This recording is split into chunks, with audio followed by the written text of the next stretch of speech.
Good afternoon, and thank you for joining us for today's AEPA webinar. My name is Kara Hart, and I represent the state of Connecticut on the board of the Association of Educational Purchasing Agencies, better known as AEPA.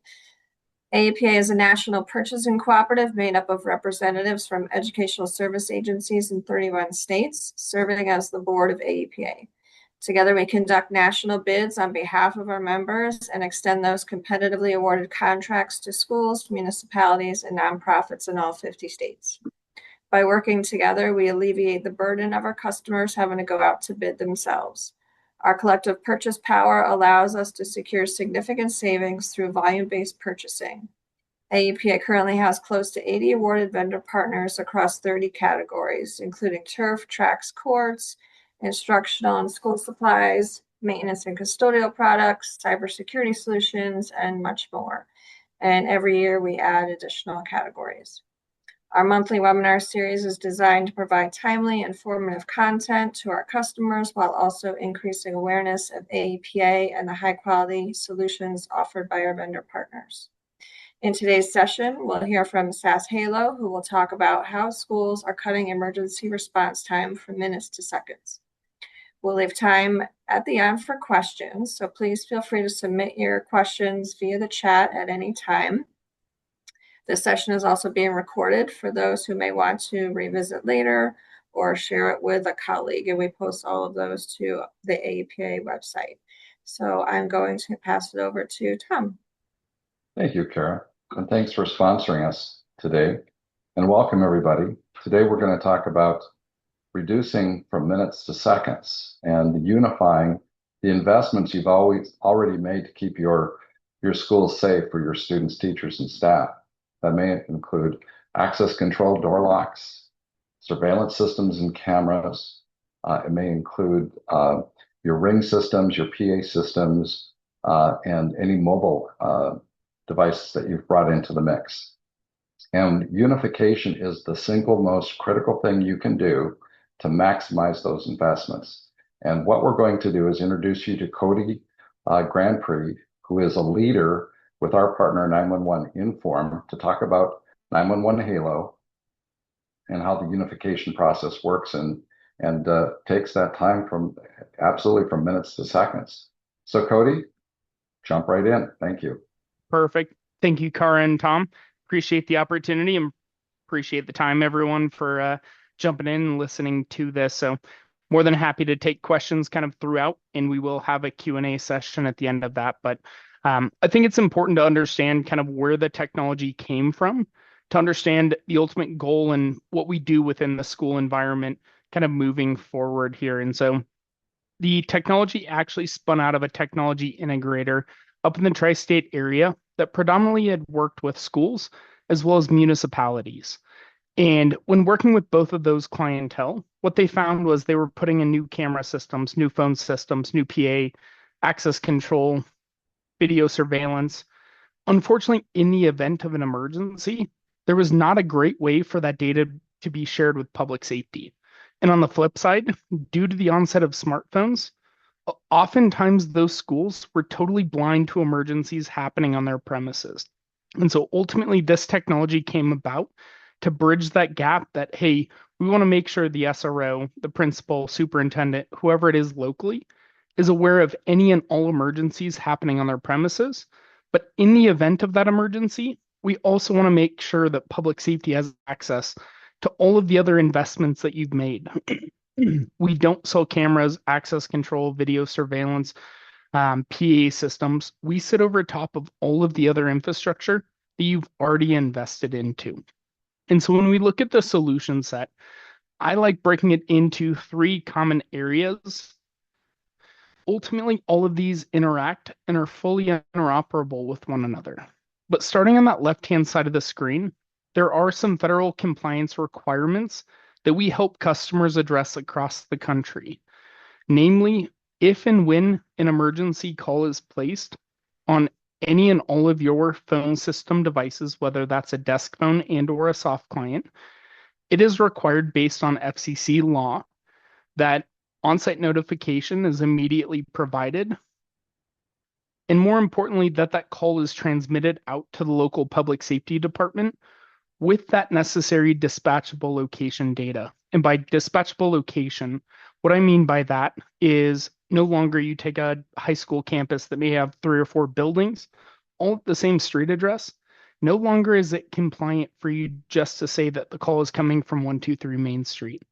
Additional location information like the floor, the wing, or even the room number needs to be transmitted out to public safety, as well as included in that on-site notification. And we can go into further depth on that. But the reason I like bringing that up, unfortunately, there was a lawsuit that happened due to negligence in the 911 systems, where unfortunately an individual passed away because no one was aware of that and location information wasn't transmitted. The bigger issue in today's day and age, 911 calls coming from that phone system only account for about 10 to 15% of all emergency calling traffic. Because everyone now carries a cell phone, whether that's a teacher, faculty member, or even in a lot of cases, students, the average age of cell phone ownership now is around 7 years old. If there's something going on, there's a very large chance that an emergency call is placed from a cell phone. And organizations are totally blind to that today. And so moving into that middle module on the screen there, we have the ability to go in and map out the geospatial boundary line of the entire premises around your campus so that if and when an emergency call is placed from any device, we have the ability to alert you immediately of that. Whether it's a student getting bullied in the bathroom, whether it's after hours at that sporting practice, someone has a heat stroke down on the football field, coach calls 911. Whether it's grandma dropping granddaughter off at school that day, we have the ability to alert whoever you have designated that, hey, there's an emergency call happening on your premises. Here's the precise location of that. And ultimately, you can plan that response. We're not trying to change your SOPs on that. And we'll go into what that looks like here in just a second. And then going into that right-hand side of the screen is where we can then integrate with all of the other technology investments that you've made into things like whether it's panic buttons, whether it's weapon detection, gunshot detection, all of that on the, we'll call it proactive and or alerting side. We can create that consolidated alert type, but then we can also provide interim access to all of the other technology like cameras, doors, PA system. And so you can start automating workflows based on that. If a 911 call is made, someone said, hey, I see someone with a weapon, or hey, I see someone that has what looks like a heart attack going on, you can initiate whatever procedures you have in place locally so that maybe it plays a message over the PA system. Maybe it locks or unlocks all of the doors. All of that is fully customizable to meet the SOPs that you have in place today. And so diving a little bit deeper into this, like I said, compliance is kind of that high level item when it comes to the 911 calling coming from your phone system. Happy to share these slides following the presentation today. But the requirements really sit at that on-site notification and dispatchable location detail. More importantly, though, the way that we transmit this data out to emergency services, unfortunately, has been limited for a number of years. A lot of the 911 infrastructure still resides on systems that were built and put in place in the 1970s. And so we transmit data through that mechanism, but we also have access to over-the-top next-generation 911 ecosystems that allow for us to open up that communication path between you and public safety locally. And so not only can we send data textually on that left-hand side, but we can also send floor plans of your facility. We can show them where the nearest access route is. We can let them control doors if they need access into a building that may be after hours and or locked during normal school hours. All of that is available due to the connections that we have through those over-the-top next-generation 911 connections and providers. More importantly, though, what those over-the-top providers allow for is us to pick up any of those cellular 911 calls that I had referenced previously. And so we'll take an example of what we're looking at here on the screen. This is a high school, middle school complex. As you can see, there's quite an extensive area when it comes to square footage and or acreage. All of that we ingest into the platform, map out that geospatial boundary line. Obviously does not need to be a perfect geometric shape there. We can include both those baseball fields, the track, soccer field. You'll see a couple ponds in that bottom left-hand corner, parking lots, and of course the physical footprint of those buildings as well. Anyone that steps foot inside that boundary line, we now have the ability to pick up an alert of a cellular 911 call happening. And the way that we enable this technology is through a integration with a provider that we have called Rapid SOS.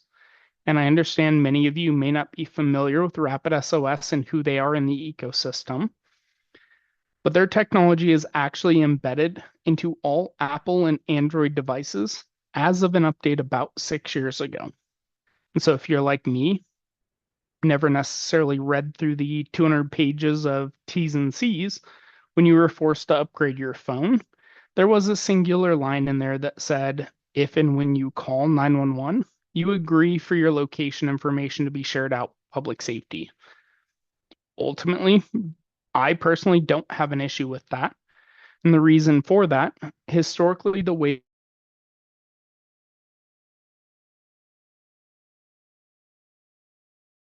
with that, they would come back and say, hey, we see a cell phone call.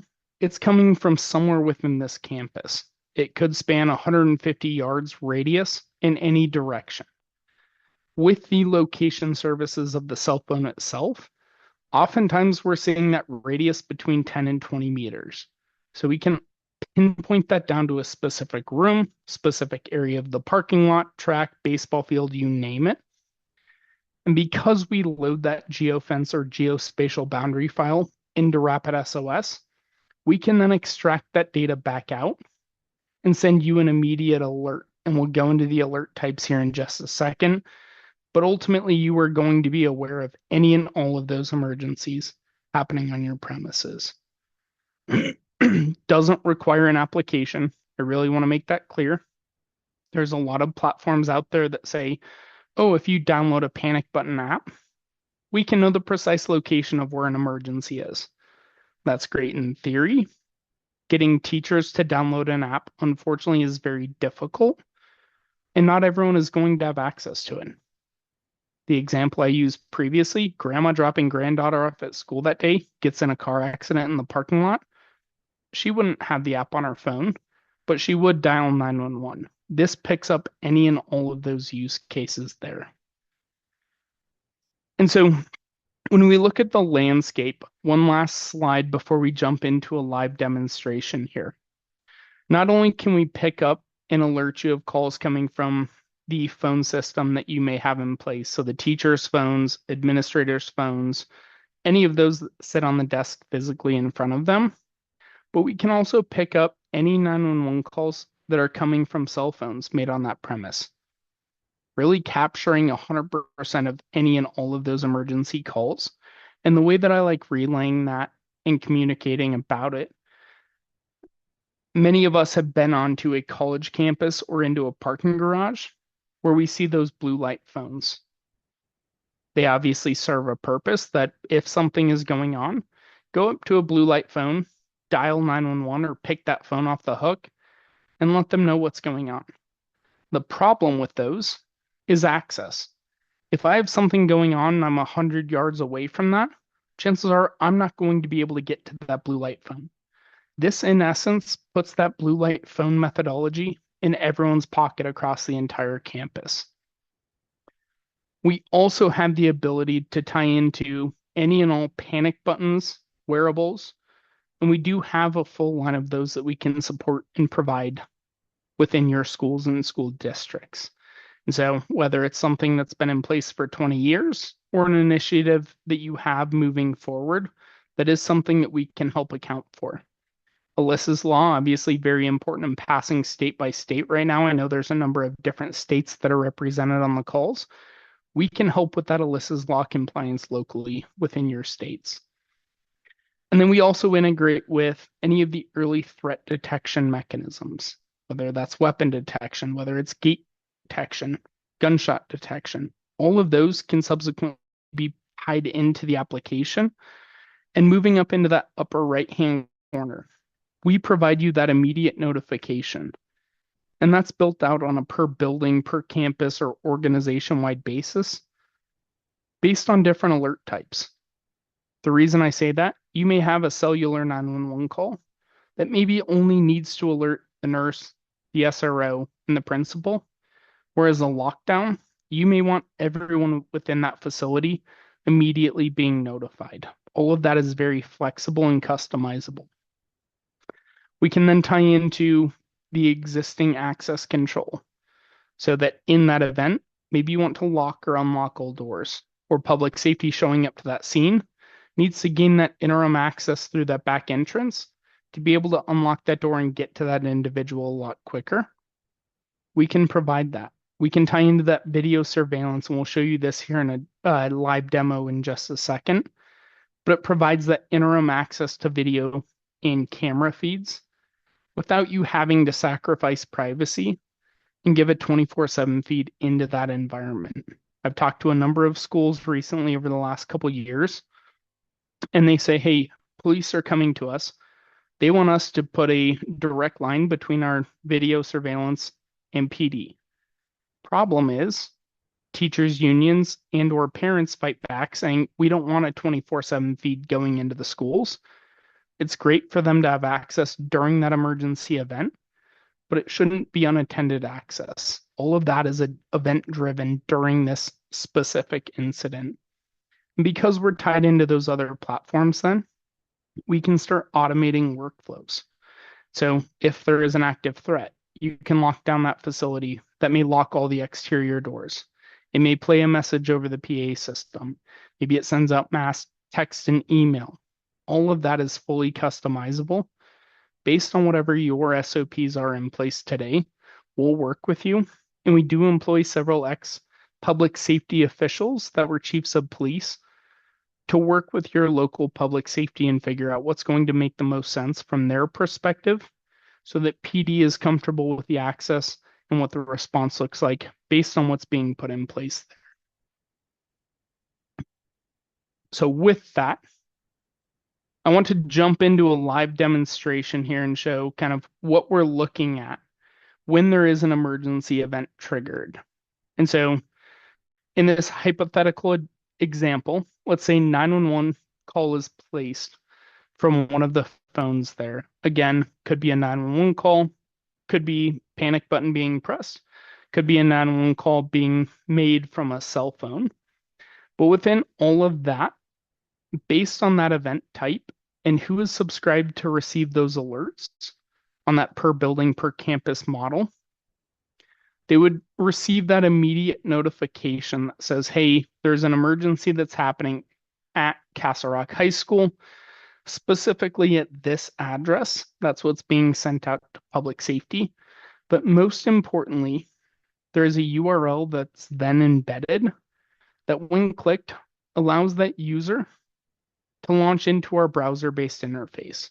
And so one of the key things here does not require an application for you to be able to access any and all of this data, but also on the public safety side. Given our extensive background working with public safety, one of the common things that we heard with other players in the space, PD won't download an app to their phone. EMS won't download an app to their phone. The rationale behind that is the second I load an app on my device, it makes my device discoverable. And so after an incident, now all of a sudden they have to take my device for the next week or 2 weeks while I'm going through the investigation. Because all of this data and all of this is transmitted through the browser, does not make anyone's device discoverable in that event.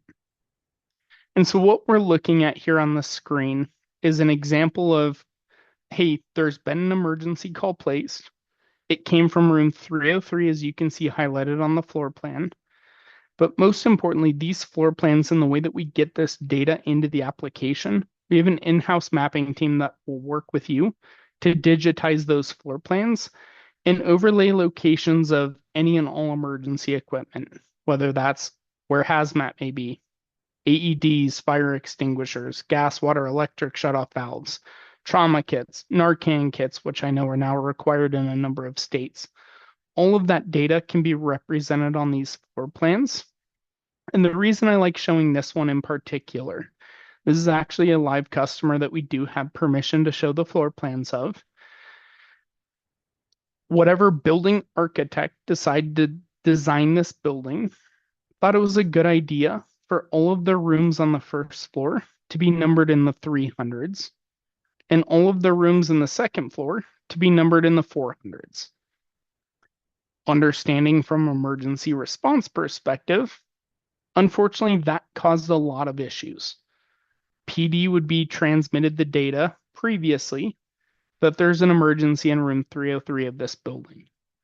They would show up to that front door, see a 2-story building, and automatically assume that they got misleading or faulty data. With this floor plan that can be sent directly to that police officer that's being dispatched, they now have that visual confirmation that 303 is on that first floor.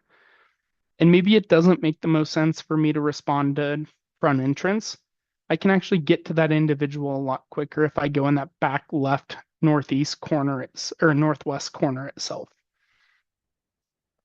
Within this event, then, you'll also see icons for things like cameras as well as those doors. All of that, because we can sit over top of the existing infrastructure, now becomes accessible based on user permissions. And so let's say I'm PD showing up to that scene. I want to know what's going on in that hallway before I breach that door. By simply clicking on that camera icon, I can now get a real-time feed of what's going on, even before I get through that entrance. If I show up and it's after hours, all of those doors may historically have been locked, and I could have gone to a Knox box, which may delay that response. By simply clicking on that door, I can now unlock that, gain entry, and lock it up directly behind me. We had a school we were working with about a year ago now. Unfortunately, we were about a week before we cut it over and went live with the technology with them. There was an incident after hours, cheerleading practice in the back entrance of the gym. Unfortunately, one of the young ladies fell, broke her leg, and 911 was dialed. Ambulance and EMS showed up to the front entrance because they did not have floor plans of that building. They didn't know the gym was in the very back left corner of that facility, and the door was locked. Nobody had remembered to update the Knox box, so EMS went there, got the key that should have worked, and unfortunately that did not. They waited for around 10 to 15 minutes before a janitor finally walked by that front entrance to get them access into that building. Now, of course, in a life or death scenario, that would have been very different. They would have broken down that door. But in that case alone, that delayed response by 10 to 15 minutes, because not only did they not know exactly where that gym was on premises, but as soon as they went to that door, they couldn't gain entry into that facility. And so with all of this technology in place, not only would they have that floor plan, they know where they can meet that cheerleader who is going to be waiting for them at that door, but they can also gain access or entry into that facility without any further dialogue. Now, in this event, to walk through a common scenario of what we hear and see, let's say that 911 caller is talking to the operator saying, hey, I see someone that's having a severe allergy attack. We're moving that individual down to the nurse's office. That 911 operator, the nurse, or anyone else with that knowledge of the event can actually come in here and say, hey, we're moving that individual down to the nurse's office. And so now first responders know that we shouldn't respond to room 303, even though that's where the emergency was dialed from. Here's where that response is coming from. On that right-hand side, they have the ability to then communicate that, hey, this is an allergy attack. EpiPen administered. Whatever that additional context is, it now opens up that dialogue from what used to be a one-to-one 911 caller versus 911 operator to now anyone with additional information, the nurse, principal, SRO, maybe even the teacher, can now communicate all of the additional insight of what's going on during that event. If for whatever reason they need to escalate an event up from what was a 911 call to medical emergency, there may be a totally different group of individuals that are associated with that. You may have a teacher that moonlights as EMS, or they previously worked on a fire crew. They may have that medical training and background that if something escalates up to a medical event, now it sends them an immediate text, email, desktop screen pop, however they would like to be notified. And so all of that, again, driven by user permissions, fully customizable on the different alert types to align to what your SOPs are. Now, in that event, to take a shift into, let's say there is a fire going on, active threat, something to that effect. They do have the ability, mostly on the public safety side, and this is something that we worked with SWAT teams across the country on, to say, hey, we need to be able to clear out that building. And so as officers are going through, we know that they're not going to be looking down at their phone, but they may be radioing back out to command that, hey, room 319 is clear, 318 is clear.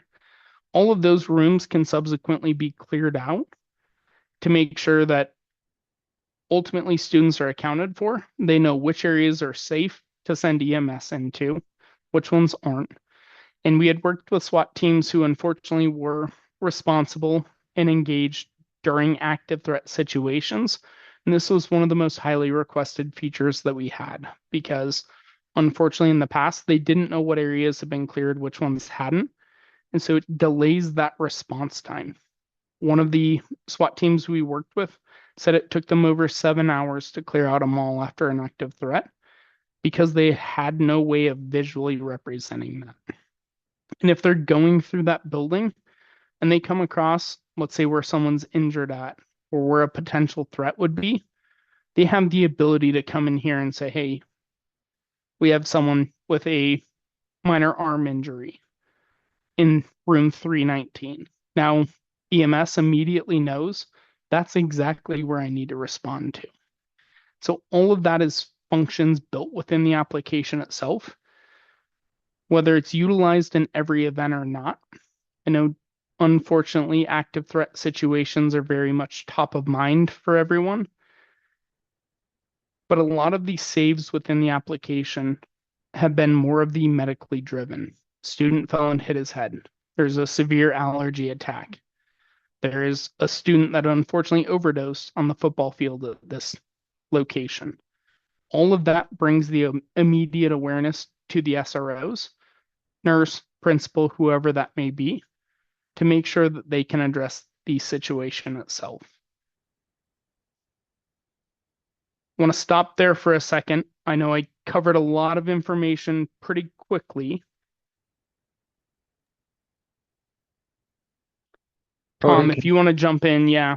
Yeah, I was just going to recommend that we talk about the comments and the ability to interact with the dispatcher and emergency responder. Yeah, great call out. So on that right-hand side, those comments that you can see, like I said, it allows for any of those with additional insight to be able to share context, not only internally, but dispatch also has access to that, as well as public safety that's responding. And so if it was a 911 call and that person is telling the 911 operator, hey, I see someone that collapsed to the floor, they're grabbing their chest, that 911 operator may know that that's a common sign of a heart attack.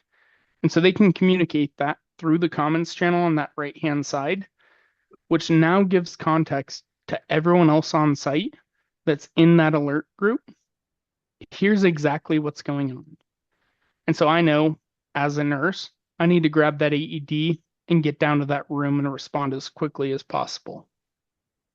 Conversely, if there is a situation where 911 call is placed and that person is telling the 911 operator, hey, I thought I saw someone taking a weapon out of their car, the SRO, maybe sitting at the front desk of that building, can communicate back that perpetrator is wearing a black hoodie and jeans.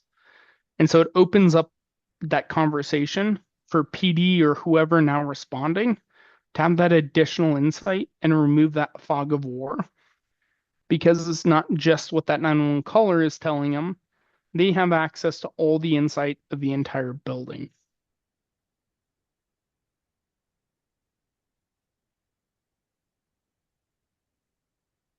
Cody, can you show how this information in the comments and other activities, including unlocking door 9, is recorded for after the fact? Yeah, absolutely. Great point, Tom. Appreciate you bringing that up. So every action within the application is logged, timestamped, and tied back to an individual user. And so I can go into this history just to show you a quick timestamp here, and it'll show every action that's been taken place throughout the entirety of that event. And so I can go through a couple different ones. But one of the big benefits that we see and schools frequently ask for is I want to see a report of anything that's happened so far in 2026 or so far in this school year. And you can run a report and schedule that out to show up in your inbox at the first of every month if you want to. I can do that on a per school or per facility basis, or I can do that across the entire district. And I will send this report. It's going to print a PDF and send that to my email here in just a bit so I can show you what that looks like. But all of that is customizable. And so whether it's HR, whether it's someone in safety and security, whether it's the SRO, they can have that show up. And we even work with a handful of schools that say we have to report on this data on a monthly basis to the state where we reside. All of that is flexible, customizable for you to be able to get that data. And so the report I just ran here, my email will load. You can see that, hey, Cody took every one of these actions throughout this individual event itself. Initiated at 10:42 a.m. At 11:22, I opened the camera, I changed the room, commented that this was what was going on. All of that is going to be logged, timestamped, and tied back to that user. So you can go back and look at every individual event and all the actions, or you can look more at a high level and say, I want to know every event that's taken place at the school. Just show me the timestamps and the location where that was initiated from. So a lot of different data points that you can run through that reporting. I won't go through all of them. Let me zoom back out here. But you can see all of these different reports can be ran within the application itself. Again, all browser-based, does not require you to be on site. So if you have a school safety director that wants to get all of that insight, they don't necessarily have to go to a server locally to access that. Next question, Cody. Can you demonstrate really quick that during a lockdown and the accountability for the students and their whereabouts in the building? Yeah, absolutely. So we do have the ability to take it one step further and tie into the student information system. And so in that event, we can send out teachers a list of all the students they should have in their classroom at that point in time, based on live up-to-date data that we're pulling from that SIS.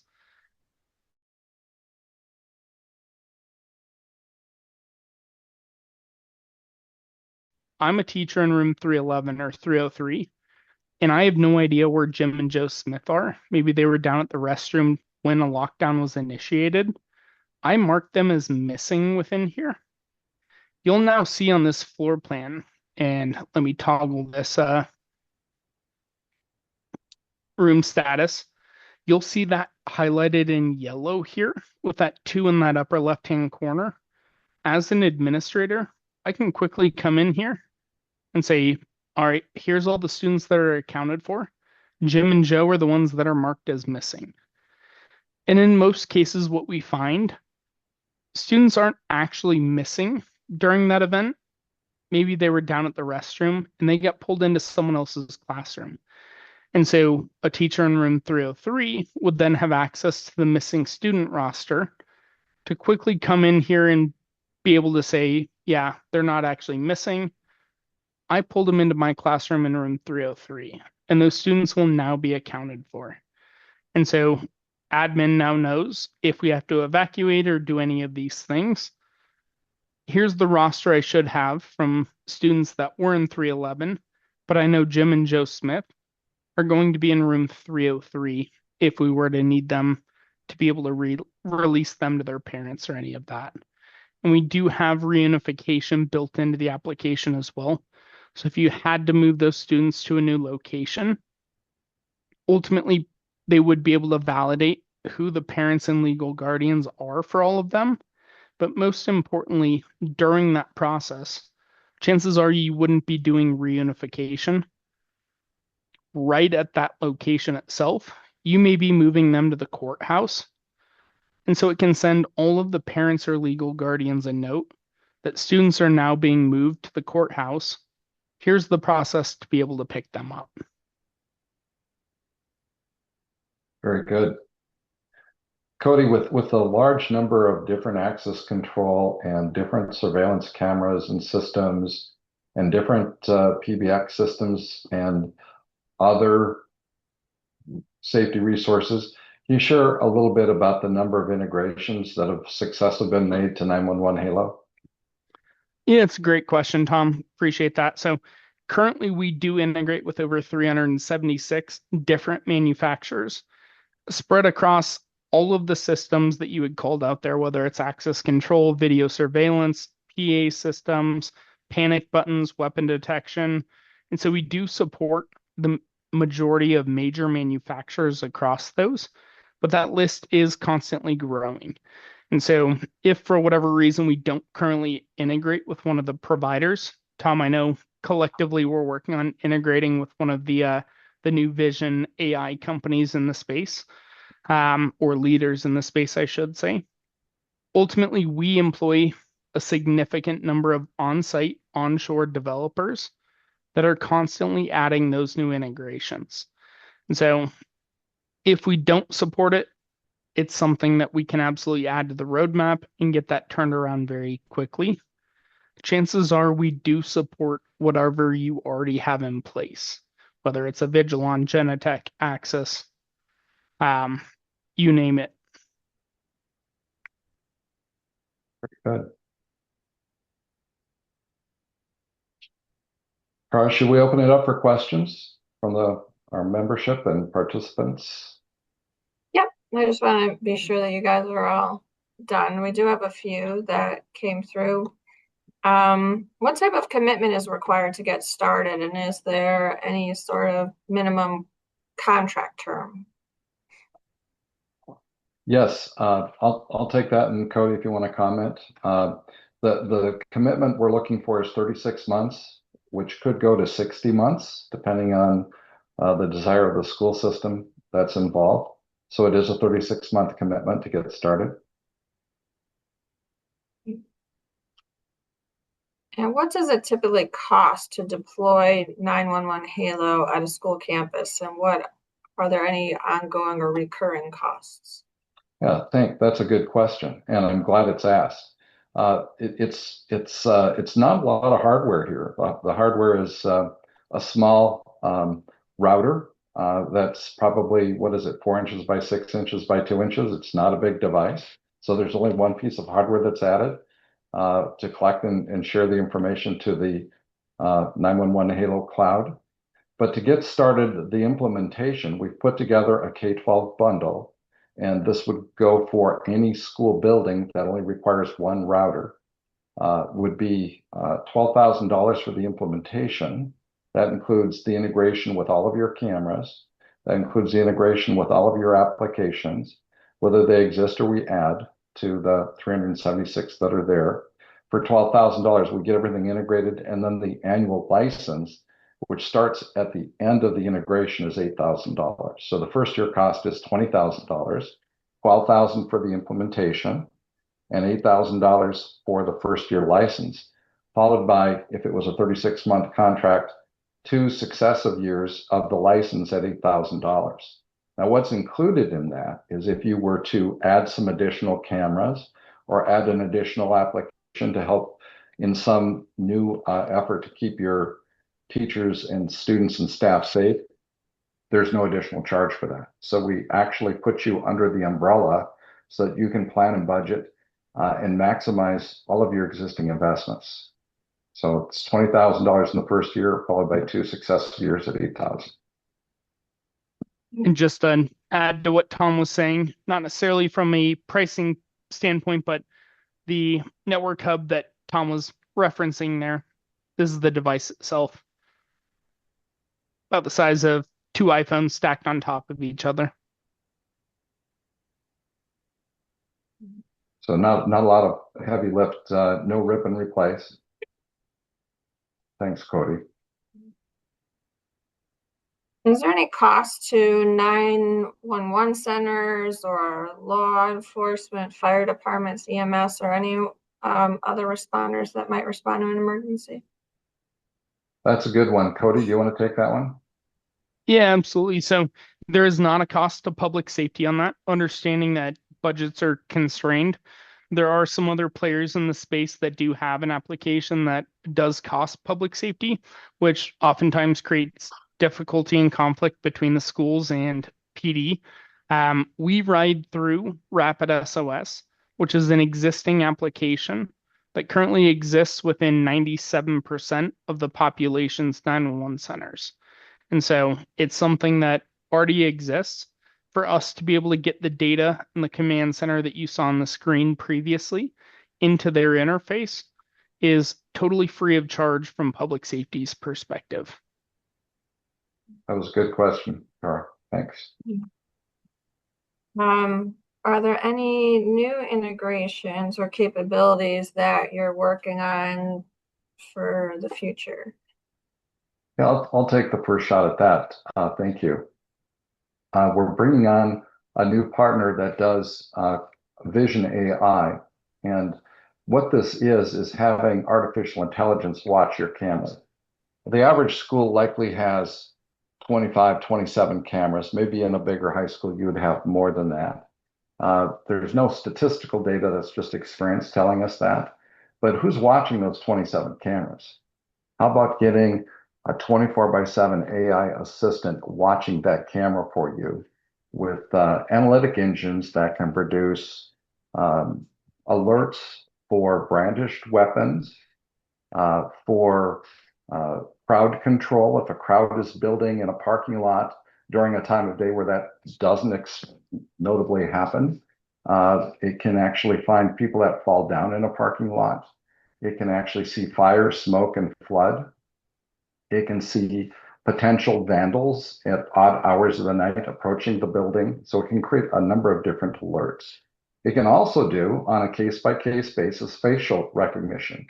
Beyond the worst case scenarios, you could have a non-custodial parent doing an abduction, and they're not allowed on campus. If that face is recognized, it can create an alert that somebody is on the campus that's not supposed to be there.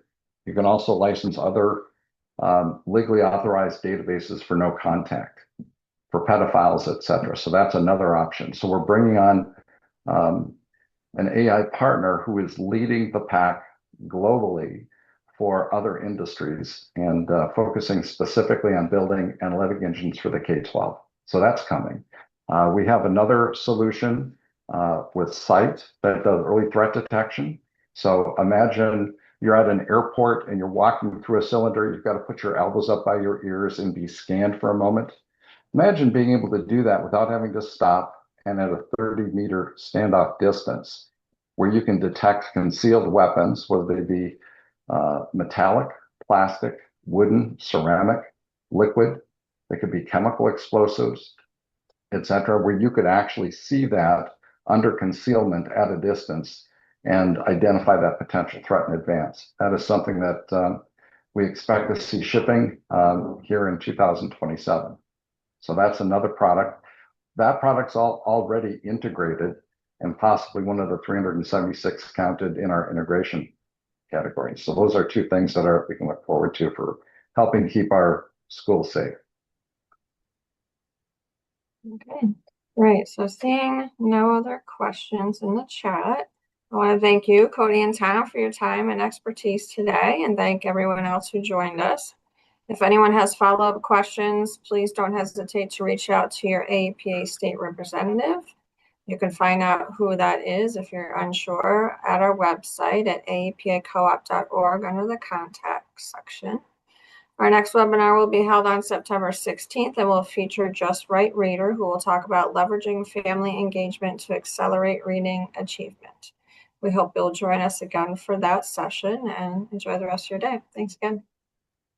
Thank you, Cara. Thank you, Cody. Thank you all. Appreciate it.